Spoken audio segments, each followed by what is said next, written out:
இன்று வாராகி தாயானவள் உன் ராசிக்கான குறிகளை சொல்ல இருக்கிறேன். உன் எதிர்காலத்தை பற்றியும் சொல்ல இருக்கிறேன்.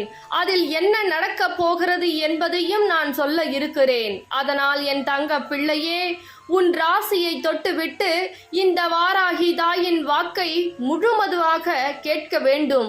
ஏனென்றால் என் தங்க பிள்ளைக்கு தன்னுடைய ராசிக்கு எப்பேற்பட்ட விஷயமெல்லாம் நடந்தது, எப்பேற்பட்ட விஷயமெல்லாம் இந்த வாராகி தாயானவள் எதிர்காலத்தில் கொடுக்க போகிறேன் என்று அனைத்தையும் புட்டு புட்டு வைக்க போகிறேன். அதனால் இந்த பதிவு உன் கண்ணில் பட்டால் கவனமாக முழுமையாக வாய்ப்பை தவற விடாமல் கேட்டுக்கொள். ஏனென்றால் இதை முழுவதுமாக கேட்டுவிட்டாலே இப்பொழுது இருக்கக்கூடிய பிரச்சனைகள் அனைத்திற்கும் தீர்வுகள் தெளிவாக கிடைத்துவிடும். அந்த தெளிவான விஷயம் உனக்கு கிடைத்துவிட்டால் இந்த வாராகி